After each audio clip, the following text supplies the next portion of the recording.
recomendarle que preste mucha atención y por supuesto que lo vea junto a su familia.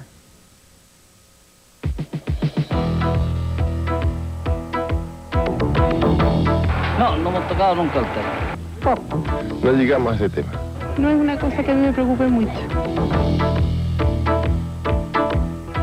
Qué sé yo, a los 15, 16 años vine a saber lo que era el sexo. Porque era prohibido, los niños eran niños y punto. O sea, no hay tabúes con mis papás. Estarían muertos de vergüenza, me hubiesen tocado el tema. Ya cuando uno ya se siente más segura, que no le van a reprochar nada, así que no... Ahí ya no da vergüenza. Con los varones sí, con las mujeres no. ¿La mamá se encarga con las de las mujeres? Supongo. Soy un poco libre. ¿Y qué es lo que hablas con ella? O sea, qué piensa ella y qué pienso yo, y ella dice que no, porque es muy joven todavía. Y yo también pienso lo mismo. Que íbamos a conversar en ese tiempo que queríamos casar o no. ¿Cuál es como el tema central? Bueno, todo lo que es las relaciones, en el fondo, y el cuidado que hay que tener. Lo mismo, sí. La responsabilidad y todo eso. Son pocas las personas que lo toman de una forma sana. Para mí el sexo es como si fuera como la comida, como el comer, como el vivir, como es lo cotidiano. No creo que encierre ningún pecado ni encierre ninguna doble intención en eso. Preguntar en la calle por el tema del sexo no pareció sorprender demasiado a la gente, aunque como vimos es evidente que en el caso de los mayores es un asunto que hasta hace muy poco era sinónimo de vergüenza, miedo y pudor. Y es que en términos de educación lo que se enseñaba era muy insuficiente y además se reducía a lo netamente biológico o reproductivo, algo que en realidad no ha cambiado mucho con los años.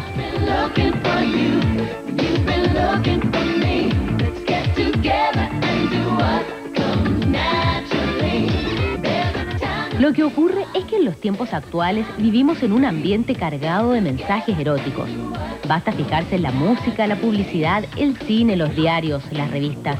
Abundancia de información sobre sexo que no ha contribuido a entender lo que significa la sexualidad.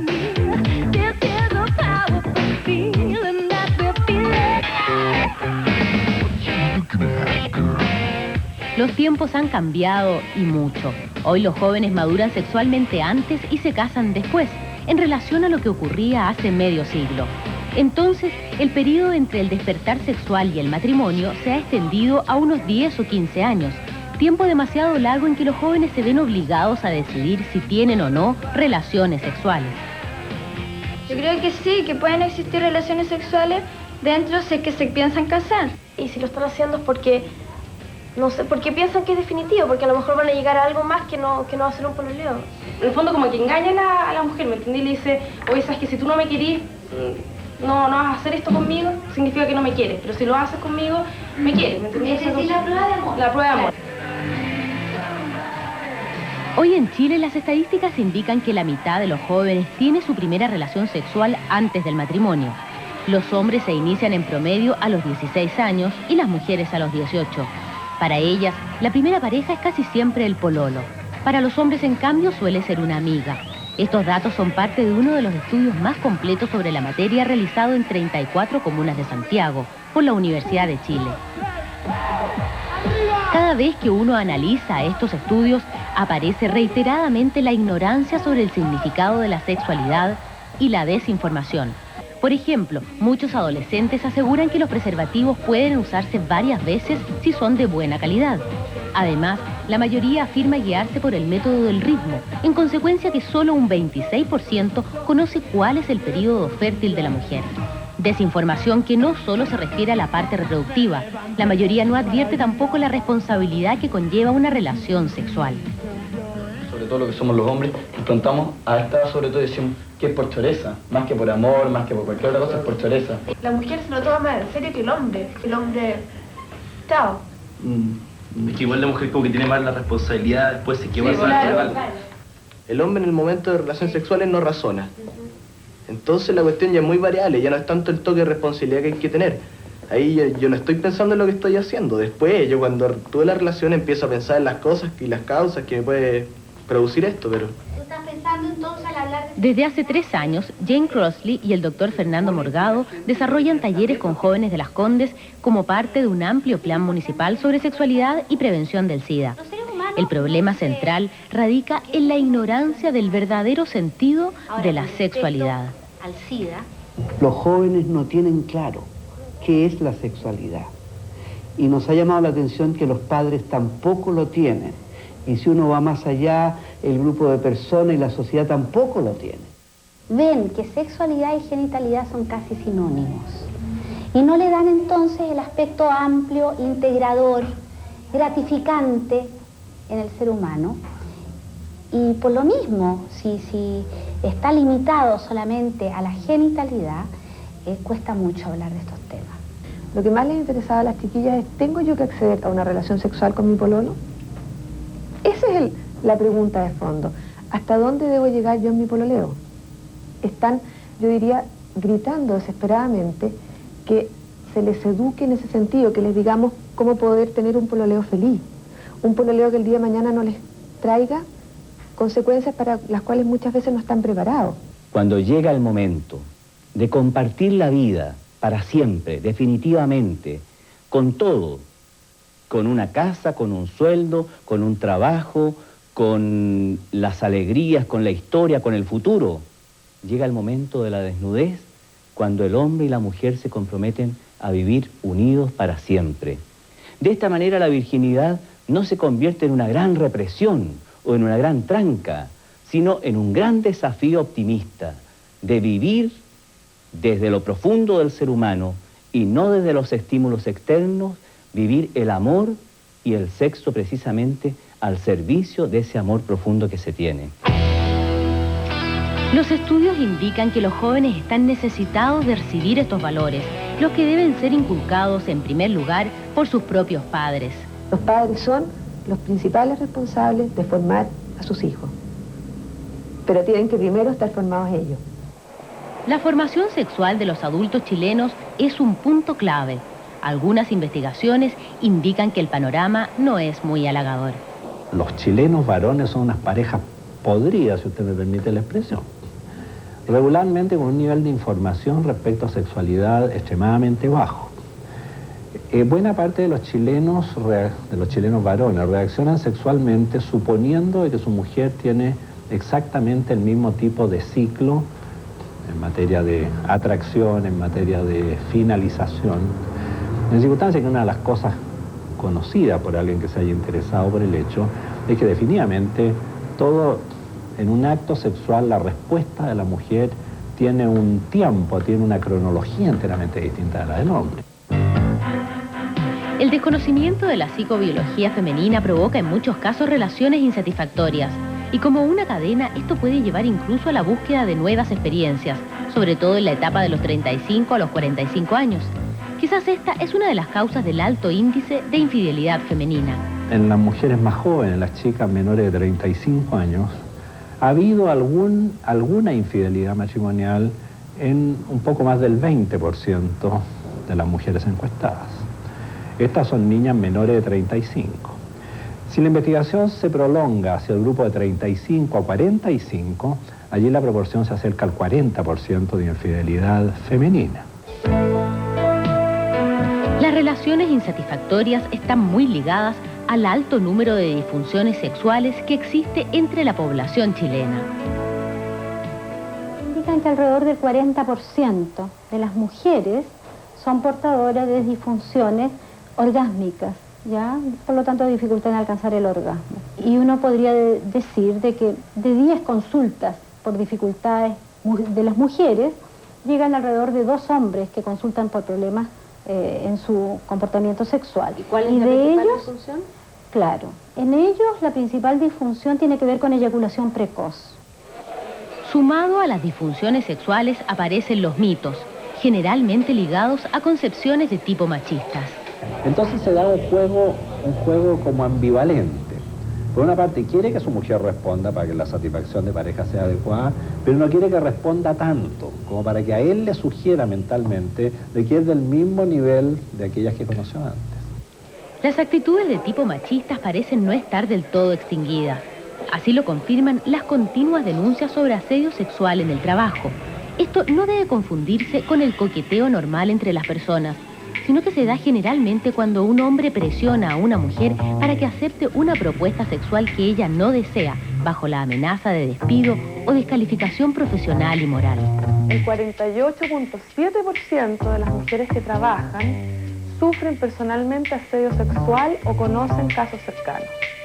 Las acciones pueden ser desde acciones muy sutiles hasta acciones más fuertes, o sea, puede pasar desde miradas lascivas, roces, agarrones, de todo tipo de cosas que uno puede imaginar. Sufren este tipo de asedio desde obreras hasta altas ejecutivas y por lo general la presión proviene de los jefes. Las consecuencias para la mujer son muchas veces la renuncia al trabajo o el despido. Ya nos decía, los hombres se sienten con derechos sobre nosotras, o sea, sienten que pueden hacer lo que quieren, que ellos son los dueños de la situación. El asedio sexual, los mitos y tabúes, las relaciones insatisfactorias, en síntesis, todos los problemas de la conducta sexual de jóvenes y adultos tienen un punto en común, un lugar de convergencia. Falta una educación adecuada que permita comprender la sexualidad en toda su digna, maravillosa y trascendente dimensión.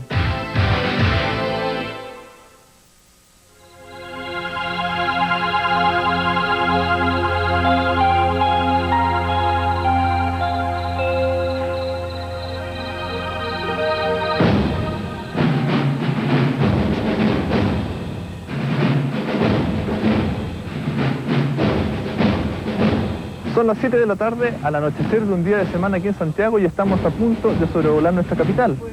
Antes de que amanezca, al menos 20 personas habrán sido violadas en esta ciudad, y esto es algo que ocurre los 365 días del año.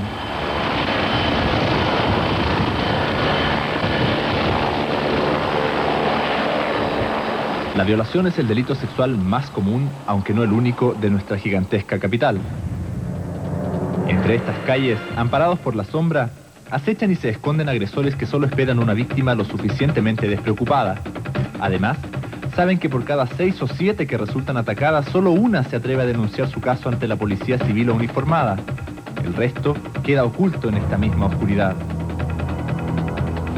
Según registros de las brigadas especializadas de la Policía de Investigaciones y Carabineros de Chile, en todo el país se denuncian al año unas 4.500 agresiones sexuales. Un 50% corresponde a casos de violación, un 45% a abusos deshonestos o tocaciones no permitidas por la víctima en zonas públicas de su cuerpo, y el resto a sodomía agravada o violación de un varón por un agresor de su mismo sexo, rapto, incesto, corrupción de menores y otros. Fue cuando me bajé ya de la micro, cuando venía del trabajo, porque él me interceptó justo en la esquina del pasaje donde vive mi tía. Y bueno, me abrazó, yo pensé que era un amigo. Cuando me fui a dar vuelta a mirarlo, él me tapó la boca y me puso el cuchillo en la cara, con el cual me hizo un pequeño corte. ¿Te habían recomendado no andar sola por esos lugares? La verdad es que yo nunca pensé que me podía suceder algo así. No me sucedió nunca que estudio en la noche y me tengo que ir caminando de la casa al colegio. Y nunca imaginé que me podía pasar ahí, siendo que estaba tan cerca al paradero de la casa. ¿Qué te habían dicho de Santiago cuando te viniste para acá? ¿Te dijeron alguna vez que era una ciudad peligrosa? Sí, me habían advertido muchas veces, pero no sé. Tanto para explicar la ocurrencia de estos delitos como el silencio de tantos agredidos, la explicación es la misma. Los agresores sexuales proliferan. ¿Por qué? Porque la educación sexual es prácticamente inexistente. No se ha incorporado ni a la enseñanza de los colegios y tampoco se ha sistematizado en los hogares. Entre el prejuicio y la ignorancia se gestan agresores y víctimas propicias. De estas últimas, los más expuestos son por consecuencia los que menos saben. Globalmente, tanto en la violación como en las agresiones sexuales, el 80% de las víctimas son menores. Ellos sufren a diario el mayor número de los llamados abusos deshonestos, en la calle, en la micro, en el barrio, una amenaza de la que ni siquiera escapan bebés de pocos meses de vida, pero que se concentra entre los 6 y los 8 años de edad. Las víctimas son principalmente de condición social baja y aunque ningún sector está exento de estos delitos, lo cierto es que se concentran en ciertas comunas de la ciudad. Nosotros tenemos gran mayoría en la comuna de sur de Santiago, digamos Cisterna, San Miguel, el sector de La Pintana. Todo ese sector, digamos, es más frecuente este tipo de delitos sexuales. Generalmente en el sector oriente, digamos, Las Condes, Providencia, Vitacura, ocurren hechos pero no lo denuncian.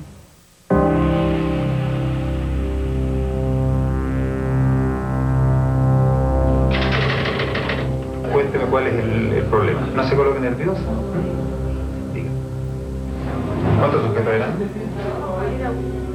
En estas oficinas de la Brigada Investigadora de Delitos Sexuales de Investigaciones de Chile, creada hace 20 años, se recibe un promedio de 2 a 3 denuncias por violación al día. El relato de la víctima pone en marcha toda una cadena de acciones. ¿Me firma la denuncia, por favor? ¿Dónde tiene su nombre? Sí.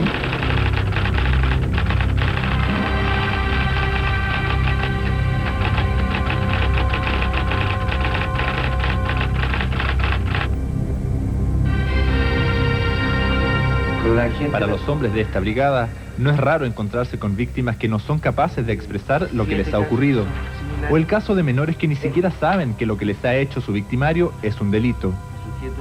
Hombres y mujeres jóvenes, víctimas y padres que demuestran un total desconocimiento de aspectos fisiológicos e incluso físicos que solo ayudan al oportunismo de un agresor sexual astuto. ¿Usted cree que en alguna parte le enseñan que no deben hacer dedo a las niñitas? ¿No? En alguna parte le enseñan que no deben ir, por ejemplo, a estudiar al Cerro San Cristóbal, que me trae bastante frecuentemente niñas violadas ahí del Cerro San Cristóbal, ¿no? O de otros paseos. En zonas rurales no es extraño que muchos casos de incesto jamás se denuncien, al existir la creencia de que se trata de una práctica necesaria e incluso esperable por parte de un padre en la iniciación sexual de sus hijas. En amplios sectores de la población es habitual que las respuestas en materia sexual corran por cuenta del amigo más avesado de la cuadra y el ejemplo no siempre es el mejor.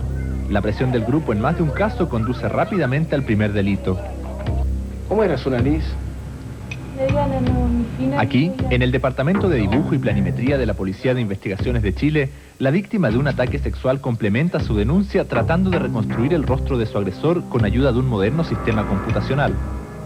La mayoría de las veces, el agresor no es del todo desconocido. De hecho, el psicópata sexual que acecha en lugares solitarios o de noche es responsable de un 20% de todos los casos. En el restante 80%, el victimario es un conocido de la víctima. Se da el caso, digamos, de que a veces puede ser un primo, puede ser un tío, puede ser el conviviente de su madre de la víctima, puede ser el padrastro, puede ser el papá mismo.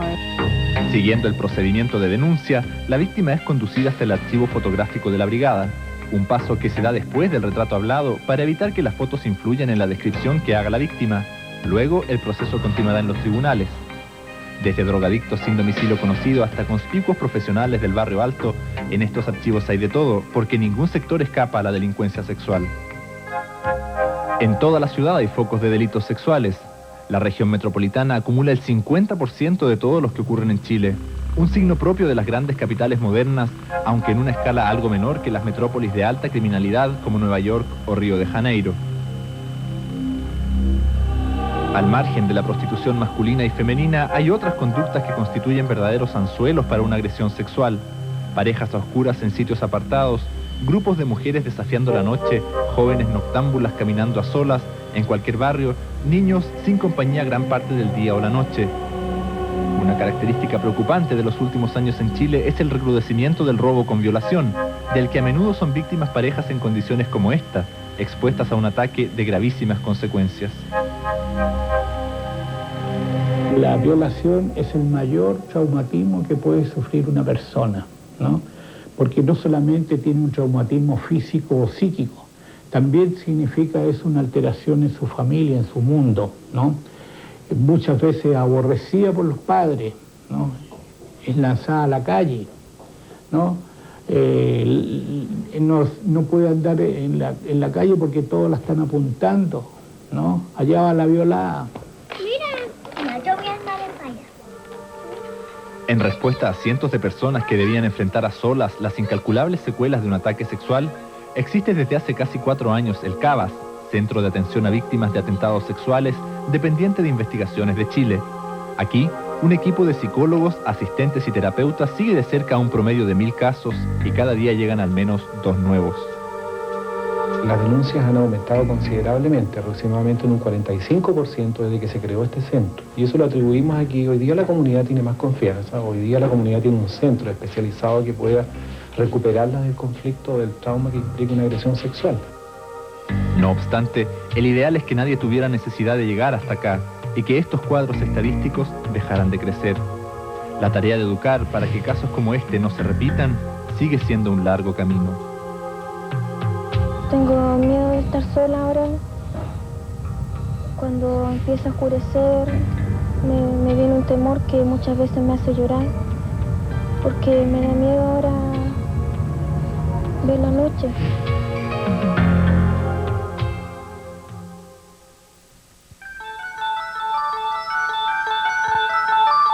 Recomendaciones a los padres. Establecer una profunda relación de confianza con sus hijos para que se sientan en libertad de contarles todo, especialmente si se trata de una agresión sexual. Enseñar desde pequeños a sus hijos sobre aquellas zonas íntimas que nadie más que ellos puede tocar. Cuidar el horario de sus hijos, poder responder siempre a la pregunta de ¿dónde están nuestros hijos? No dejar solos a sus hijos por periodos largos ni a cargo de desconocidos.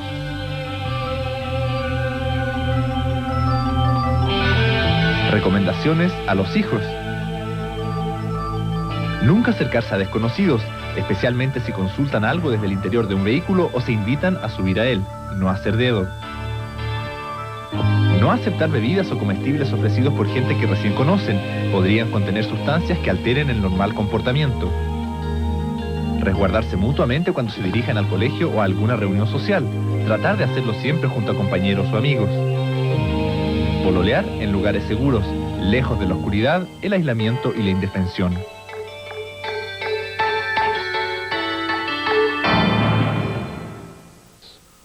Son ellos los conductores realmente para convertir a sus hombres, a sus hijos en hombres o mujeres.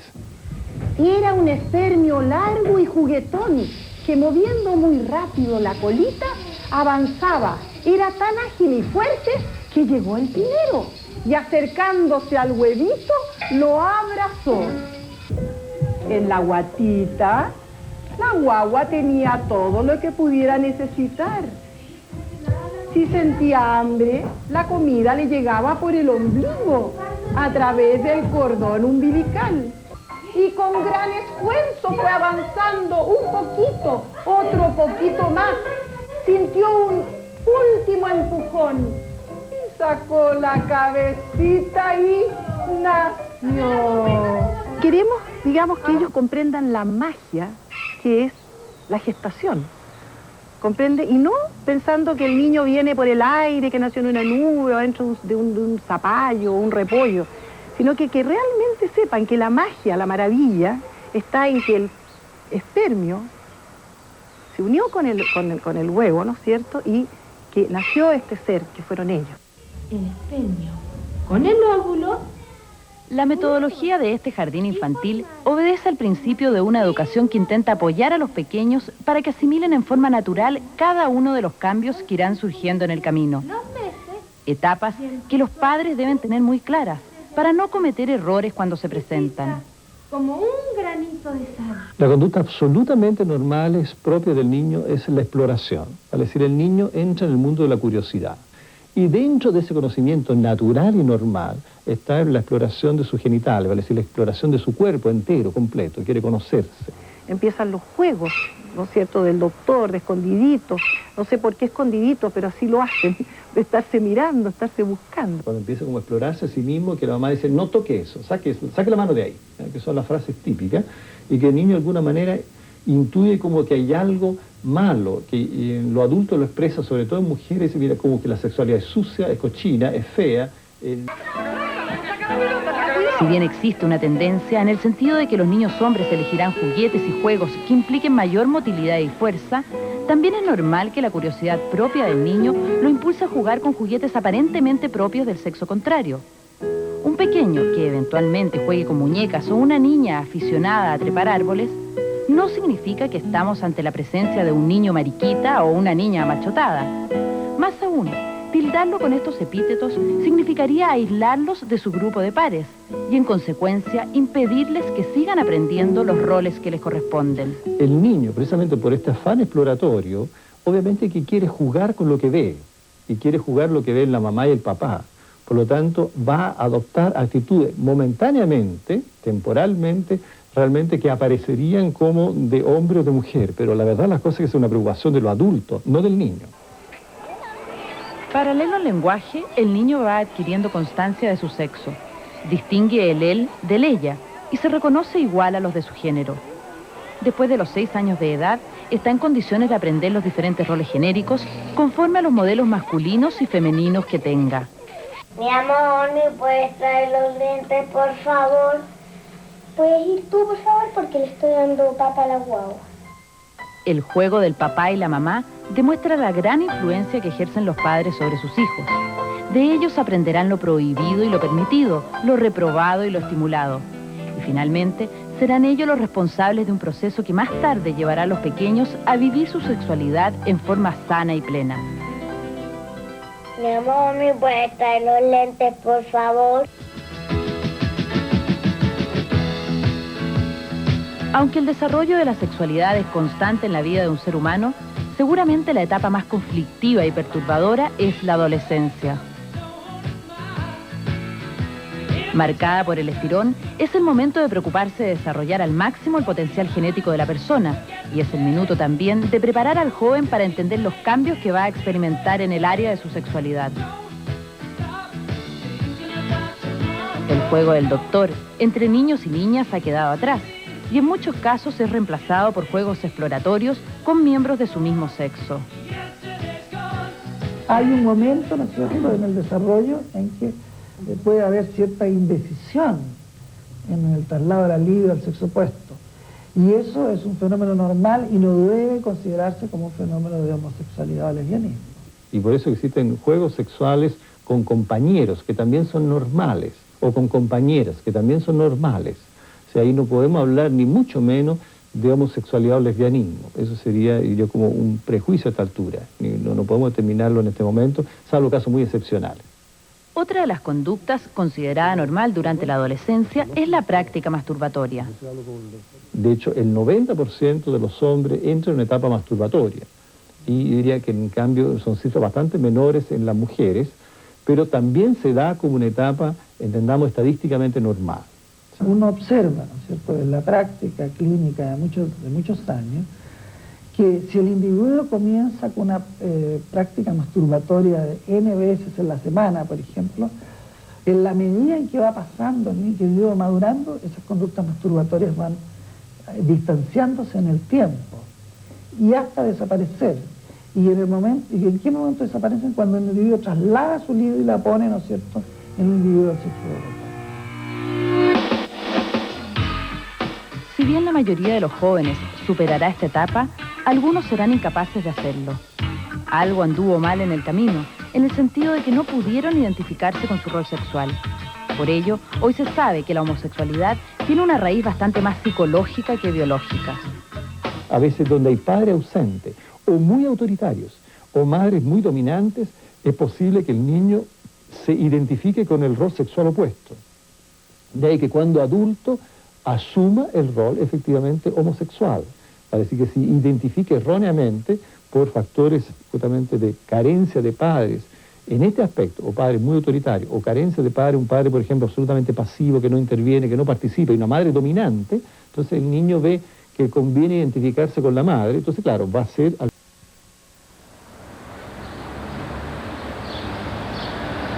Sandra y Rodrigo pololean desde hace 4 años. Él está a punto de terminar su carrera de computación, luego de lo cual piensan casarse. Todo iba bien, hasta que Sandra decide ir al médico. ha tenido fuertes dolores abdominales y fiebre. El doctor diagnostica una afección a las trompas de falopio y decide operarla. Durante la intervención, descubre que el problema radica en una gonorrea no tratada. Sandra ha quedado estéril. Pasa de la tristeza a la depresión y de la depresión a la rabia. La única persona con quien ha tenido relaciones sexuales es con Rodrigo. Él es el único responsable. No quiere verlo más. Rodrigo, por su parte, está desconcertado. Tal vez se debió a una inflamación que tuvo en los testículos. Hace algún tiempo había estado en una casa de masajes y tuvo relaciones sexuales con una de las niñas. Para aliviar el dolor, compró unos antibióticos que le recetaron en la farmacia. Pero las molestias terminaron hace 6 meses. ¿Sería eso la gonorrea?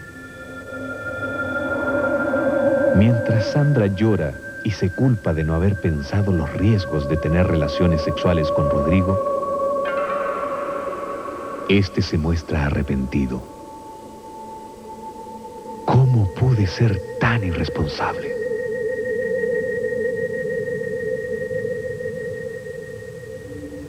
La historia de Sandra y Rodrigo no es única. De hecho, junto a la sífilis, la gonorrea es una de las principales enfermedades de transmisión sexual que hay en Chile. Lo dramático es que después de la aparición del mortal SIDA, enfermedades de este tipo, y específicamente como la sífilis, han ido en Chile en franco aumento. A fines del año 90 se diagnosticaron alrededor de 4.400 casos de sífilis.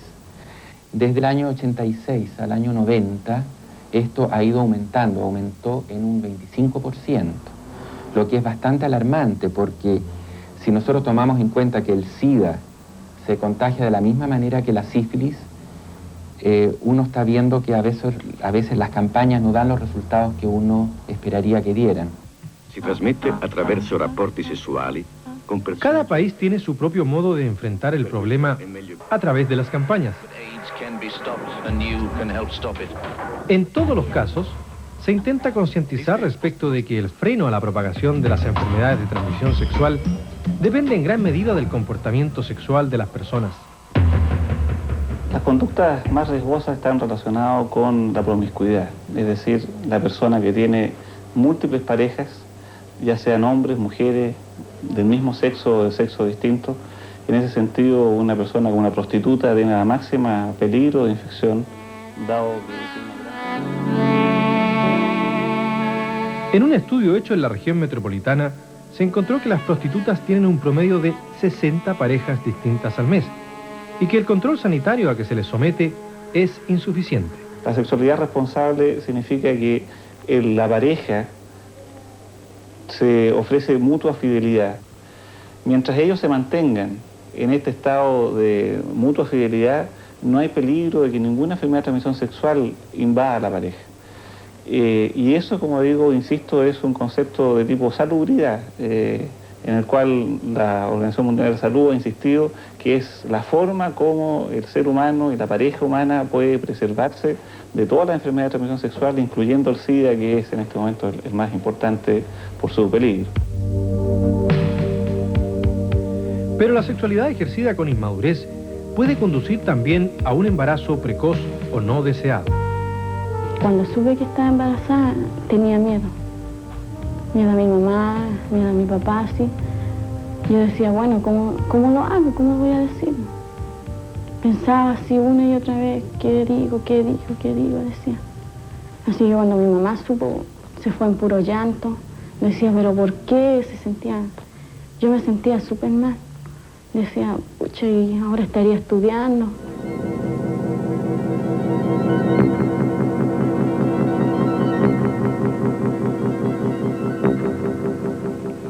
Pero, ¿por qué una pareja de jóvenes puede llegar a situaciones límites como estas? Entre los factores de riesgo que favorecen el embarazo en adolescentes se encuentra la pobreza, los antecedentes de padres alcohólicos y familias divididas, también el ausentismo escolar y el sentimiento de soledad que afecta a muchos de estos jóvenes. En un trabajo que nosotros estamos haciendo actualmente sobre adolescentes embarazadas rurales, estamos tomando también el antecedente del padre y vemos que con sorpresa también los padres tienen antecedentes de embarazos prematrimoniales, que también creo yo que es un factor de riesgo, porque es como que existieran ciertas reglas de permisividad sexual dentro de la familia.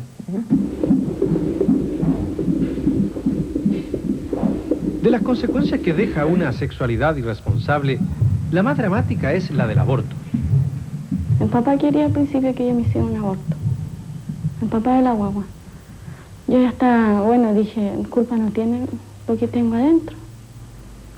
¿Para qué matarlo si una vida más que va a haber aquí? No, dije yo no. Y además que, sea como sea, de todas maneras uno puede seguir luchando sola o acompañada. Si nadie nace con el hombre al lado, yo pienso. En el país deben ser aproximadamente del orden entre 120 y 150.000 abortos al año. Ahora, de ese total, nosotros estimamos de que entre un 5 y un 10% son de mujeres menores de 19 años. Pero no solo el aborto está en cuestión. Lamentable es también el alto número de niños golpeados que se da entre padres adolescentes o madres precoces. Por último, el embarazo precoz es sancionado socialmente, lo que termina provocando un rechazo hacia la propia madre. Me humillaron demasiado. Claro. Me trataban, bueno, súper mal. Una amiga que yo tuve, mi mejor amiga, ella fue la que se encargó de correr todo el rumor por la casa que yo estaba embarazada. Y aparte de eso, decirle al papá cuántas cosas para que él no respondiera. Ahora, el problema es de que en nuestra sociedad nosotros dejamos a los adolescentes absolutamente abandonados a su suerte, ¿no? En un periodo en que la sexualidad se intensifica mucho, no tienen con quién conversar esto, a quién recurrir. Porque cuando quiso hablar de un problema, tú le dijiste, niño, será mañana, es muy tarde. Como que no se habla de la parte, digamos, de las consecuencias del sexo, ¿no? Se habla como de la parte como muy romántica, como una cosa así como fantástico, lo pasan muy bien, se ven unas playas estupendas, ¿no? Pero resulta que las consecuencias del sexo no se hablan de ellos. Y las consecuencias pueden ser muy lindas, muy integradoras, muy formadoras de la persona, ¿no? Que van a facilitar enormemente su desarrollo personal. Pero las consecuencias pueden ser o un embarazo, o una enfermedad de transmisión sexual, o el SIDA. No basta, porque cuando quiso hablarte de sexo, se te subieron los colores al rostro y te fuiste. No basta. Luego, juicio a la educación sexual chilena. Conozca las opiniones de quienes forman a las futuras generaciones. Bastante aceptable. Para otras, en cambio, deja mucho que desear. Pero cuando se trata de evaluar la educación sexual que se imparte en los colegios chilenos, no hay dos opiniones. La educación sexual, desde el punto de vista así experiencial, por lo que uno ve, es bastante mala, diría yo. Y ayer nomás una niñita, en la consulta, me estaba preguntando algo de algún trastorno de menstruaciones.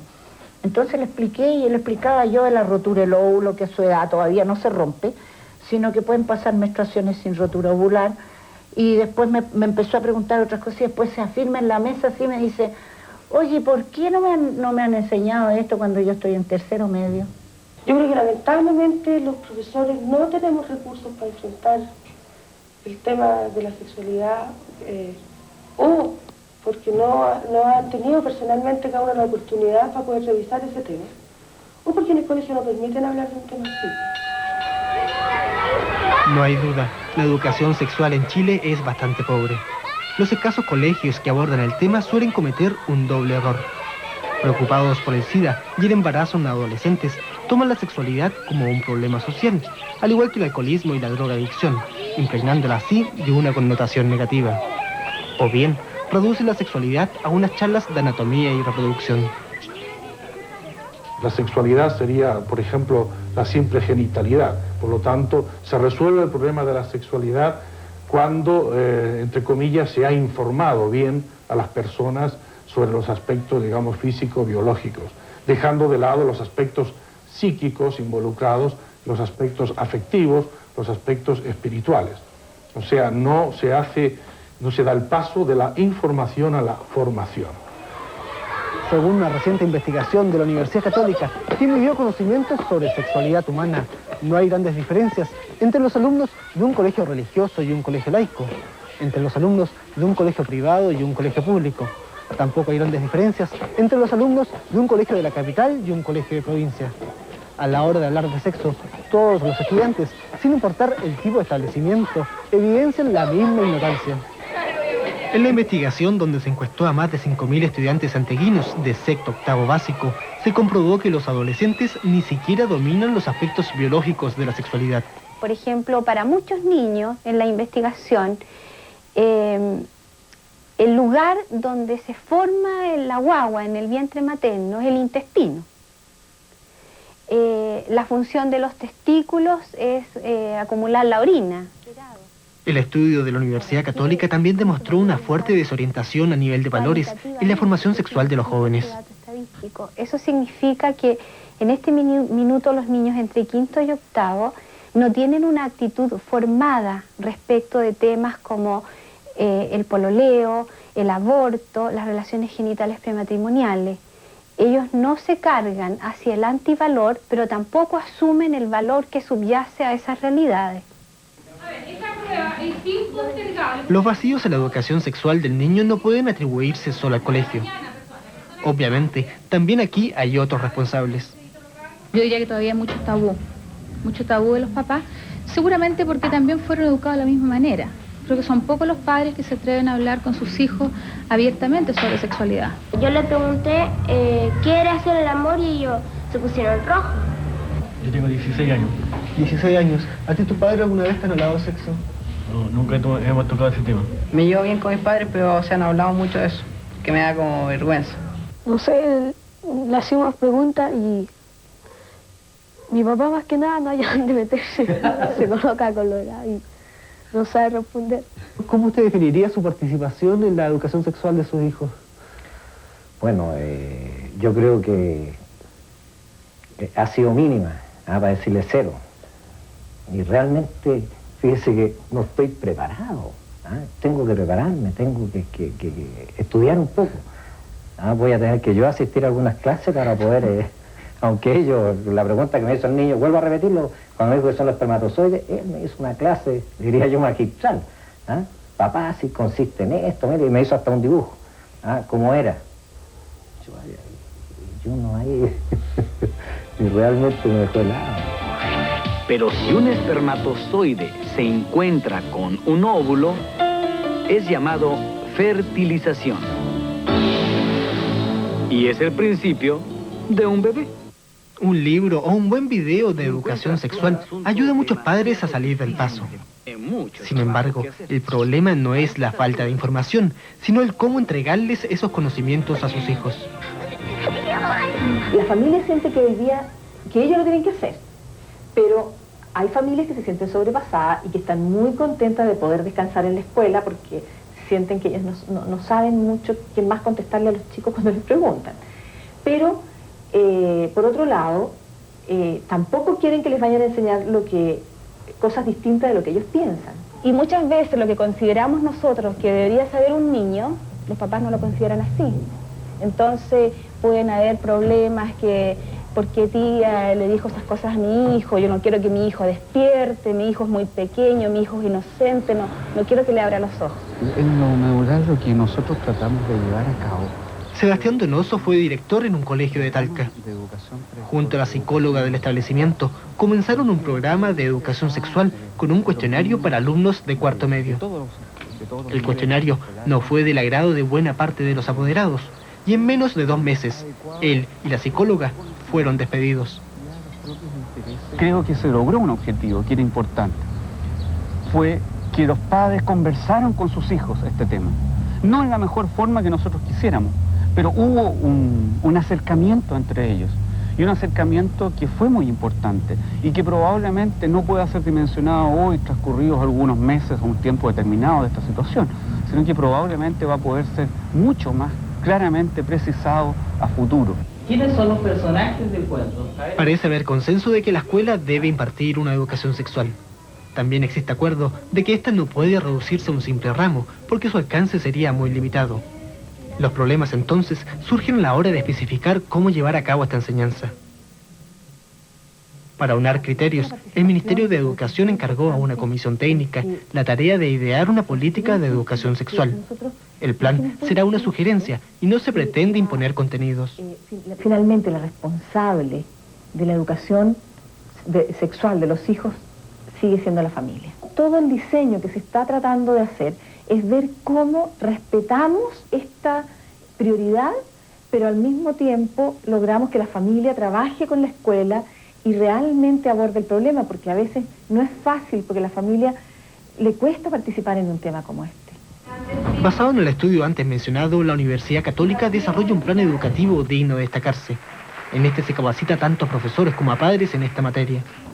En los colegios, donde el programa ya ha sido implementado, se trabaja con un enfoque integral de la sexualidad, profundizando los aspectos biológicos, emotivos y morales de los jóvenes.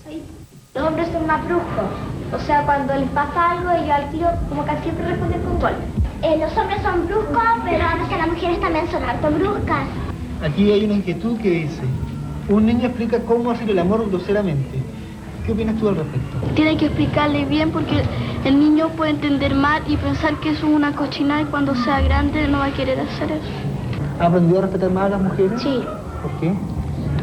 Porque me enseñaron a respetarlas y a respetar sus órganos. Cuando un niño es educado responsablemente en sexualidad, se nota. Muchos se preguntan desde cuándo debería comenzar esta formación. En la casa, los especialistas señalan que los padres ya educan desde el primer día de vida.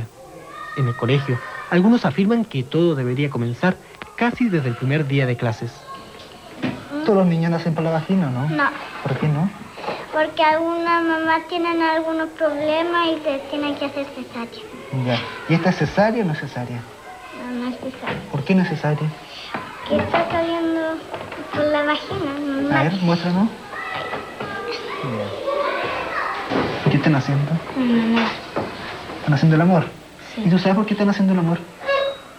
Porque se quieren los dos. ¿Qué estás haciendo, Paulina? Un hombre. ¿Y cómo son los hombres? Tienen ojos, tienen cuerpo, tienen pies, tienen dedos, tienen pene. ¿Son diferentes las mujeres? Sí. ¿Por qué? Porque tienen un sexo diferente. Demasiados adultos creen que la inocencia de un niño se mantiene en la medida que esté alejado de toda información relacionada con sexo. Pero la verdad es que los adultos, hablen o no hablen del tema, igual están dando una formación a los menores, por acción o por omisión. Una adecuada educación sexual por parte de padres y profesores es lo único que podrá conservar la pureza del niño frente a la vida.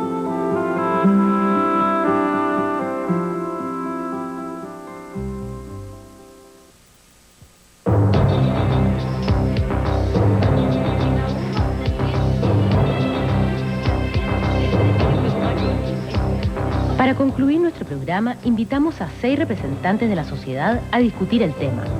Y quisimos hacerlo en una sala de clases por ser un lugar donde todos coincidimos en algún momento de la vida.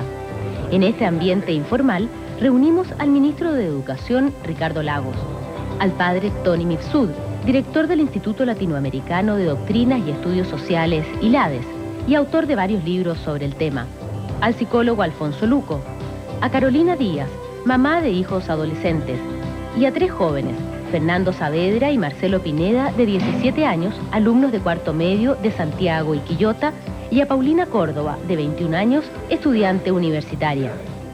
Fue justamente Paulina quien definió muy bien cómo la sociedad enfrenta el tema de la sexualidad.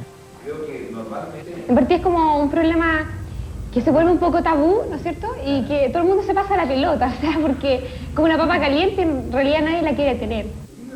Nosotros quisimos tomar esta papa y abordarla pidiendo a los invitados propuestas que ayuden a los jóvenes a enfrentar el largo periodo que existe entre la maduración sexual biológica y el momento en que forman pareja estable. Todo esto dentro de una sociedad tremendamente erotizada. Esa fue la propuesta y el desafío. Si uno, por ejemplo, a esta edad, a los 17, 18 años, no tenía una relación sexual, entre los hombres queda como un tonto, o sea, un gallo que no sirve para nada, este gallo no sirve. El problema es que nosotros los adolescentes actuamos en un momento sexual por instinto. Creo que son muy pocas las excepciones que en el momento de un acto sexual van a estar pensando, bueno, soy responsable realmente como para esto. Entonces, una educación muy deficiente, ¿verdad? Porque tú estás hablando del instinto. Y también creo que sería una educación muy deficiente si tú estás sujeto, por así decir, a estos dos polos. Si eres varón, tienes que tener relación sexual para ser hombrecito, porque si no, no vales nada, que realmente me parece una cosa troglodita, ¿verdad? Pero pasa. Entonces el problema es que muchas veces se dice que ojalá los jóvenes tengan determinadas conductas, pero por otro lado, a nosotros los medios de comunicación, la sociedad misma, nos está mostrando otros elementos. Y obviamente uno, de acuerdo a eso, a la formación que tiene uno, la madurez que va adquiriendo, uno elige. Se discute mucho, ¿se hace o no se hace educación sexual? Creo que la pregunta es lo más inútil que hay. Se está haciendo educación sexual. Mala. Lamentablemente el ambiente, ¿no? Además es un ambiente muy hipócrita, porque dice, hagan lo que quieran, pero cuando alguien cae enfermo del SIDA, lo marginan completamente. Es la hipocresía más grande. Si lo hace el hombre sí, si lo hace la mujer no. Nadie quiere promiscuidad, pero tampoco nadie quiere que sobre pretexto de eso no se enseña nada. Segundo, creo que lo que se puede impartir desde la educación es un complemento a la tarea más importante, que es lo que se hace en el seno de la familia. Y aquí yo creo, no es por tratar, como decías tú, de pasarnos la pelota unos a otros, no. Pero creo que en este ámbito, sinceramente, lo que uno puede hacer, desde el punto de vista educacional, es una cosa, y otra cosa es el rol que le cabe a la familia. Después que escuchamos las críticas que reflejan un vacío en la formación de los adolescentes, todos coincidieron en que hay que educar. Y todos también estuvieron de acuerdo en que la educación debe partir desde la familia. Pero la pregunta fue cómo hacerlo, teniendo en cuenta que los padres no han sido preparados para formar a sus hijos en esta materia. Nosotros somos una familia enorme, somos 15 hermanos, yo soy la sexta, hombres y mujeres, y en mi casa no se podía circular en enagua porque era terrible. ¿Nunca se tocó el tema de la educación sexual y de la sexualidad? Jamás. O sea, yo creo que vamos llegando al punto importante, que es que los que fuimos educados como la gente de nuestra generación, no tienen las herramientas, no tienen las armas, se bloquea para hablar de la sexualidad con sus hijos. Y yo creo que ahí estamos en el fondo del problema, que es que este tipo de educación no se puede sacar de la nada. Digamos, hay que formar a quienes van a formar. Yo creo que eso es fundamental. Yo nunca había visto a mis padres desnudos y sabía de otras familias o de otras amigas que sí habían tenido esa oportunidad y tenían una vivencia del cuerpo humano muy distinta a la mía. Entonces partimos por trabajar esas pequeñas actitudes de estar en el baño con el niño, Daniel afeitándose desnudo, y que llegara uno de los niños y Daniel lo dejara tocarle su pene o preguntarle qué tienes ahí. Y por supuesto que la primera reacción es ¿qué hago? Yo creo que es una cosa bien, es complicado cuando uno está en ese minuto, porque al mismo tiempo tiene que ser consecuente con lo que quiere enseñarle. O sea, esto implica no solo que yo voy a tener una actitud distinta, sino que tiene que ir con una cosa afectiva diferente. Pero invariablemente la conversación derivó en el problema de las relaciones sexuales, porque ese es el punto que provoca las tensiones en los jóvenes. La tensión de si se dejan llevar por la presión del grupo versus la decisión propia, de si deben valorar la espontaneidad o la responsabilidad, el amor o el impulso, inquietudes e interrogantes que pusieron sobre la mesa. ¿Qué hago yo, que soy adolescente? ¿A quién le hago caso? ¿A la iglesia que me dice tranquilízate? ¿O a la sociedad que me dice si pierdes tu virginidad y si tienes una relación sexual vas a estar ya más incorporado a mí. ¿A quién? ¿Cuál es el problema que tiene el adolescente? Muchas parejas pueden tener relaciones sexuales y a lo mejor no están maduras psicológicamente, afectivamente, no sé. Pero muchas parejas que no se pueden casar porque económicamente no son independientes, sino que están estudiando, están haciendo otro tipo de labores, muchas veces tienen relaciones sexuales y es fruto de amor. ¿Qué cuestionamiento tiene la Iglesia frente a eso? Porque muchas veces se ve como algo negativo, como algo positivo para algunos. A ver, yo digo lo siguiente, evidentemente yo creo que siempre es malo poner todo en el mismo saco.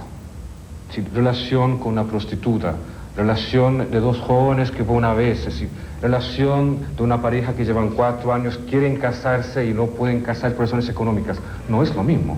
No todo acto es el mismo, en primer lugar. En segundo lugar, yo estoy de acuerdo, la Iglesia invita a vivir un estilo de vida. No es lo único. Y que ahí cada uno tiene que formar su opinión y decidir. En tercer lugar, claro, desde la moral cristiana, el problema no es si hay amor o no hay amor. Yo creo que evidente, me imagino que si dos personas, un hombre y una mujer, tienen una relación, algo de amor tiene que haber, porque si no sería un encuentro de dos cuerpos, nada más. El problema que plantea la Iglesia sí es el momento. Es decir, hay distintas maneras de expresar amor. Ahora, esa manera es la manera máxima de expresar una entrega. En la sociedad, eso está avalado por una institución que se llama matrimonio.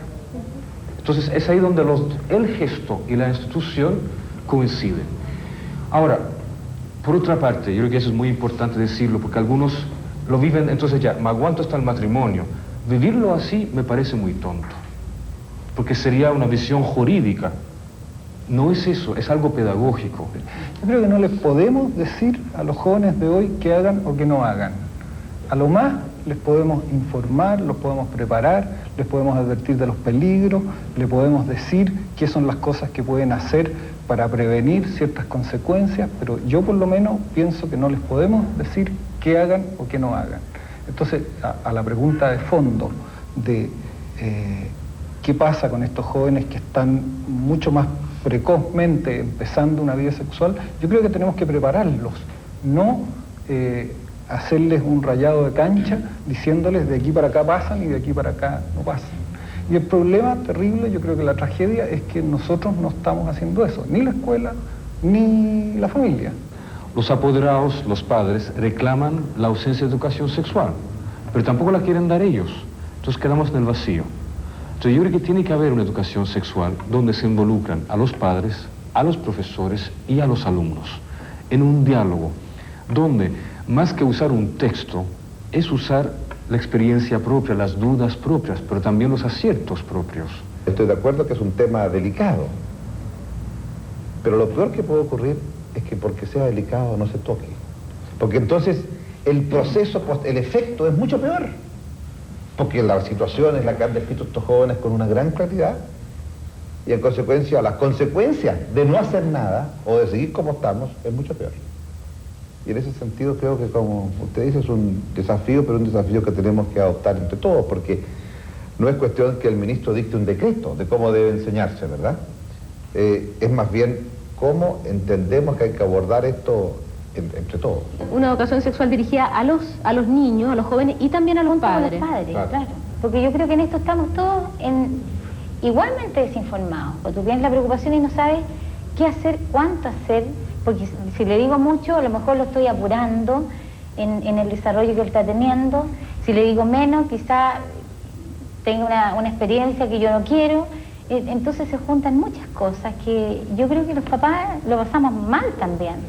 Allí hay una idea que yo creo que no debería quedar afuera. O sea, los niños o los jóvenes o los adolescentes bien informados son los más responsables y los que andan más lento dentro de su desarrollo sexual. Y aquellos que tienen, por ejemplo, embarazos en la adolescencia o aquellos que tienen otro tipo de conducta son los desinformados. Entonces, ojo, que la educación sexual no es apurar el desarrollo sexual. Yo creo que falta muchos valores y una palabra que yo creo que ha faltado en este debate, que ha sido amor. En el mundo de ahora está muy falto de amor. y enseñar a ser amado y amar igualmente. Yo creo que eso es lo que principal. Por lo menos la educación sexual parte con las caricias y con el contacto de la mamá con la guagua, el amamantarlo, ahí parte la educación sexual. Por eso a mí me parece que el tema de educación sexual tiene que partir de los valores que se comparten y en donde el tema de la relación sexual es la culminación más directa del amor, ¿verdad? Y el amor es la forma que tenemos los seres humanos de relacionarnos, en último término, ¿no? Es muy importante relacionar Dios con la sexualidad. En general, como uno tiene vergüenza de ponerlos juntos, y creo que están muy juntos, porque si decimos que Dios es amor, entonces yo a través de mi sexualidad, de una buena vivencia y sana vivencia de la sexualidad, yo voy conociendo a Dios. Porque si la sexualidad se encamina hacia el amor, entonces ahí voy descubriendo quién es Dios y qué significa el amor.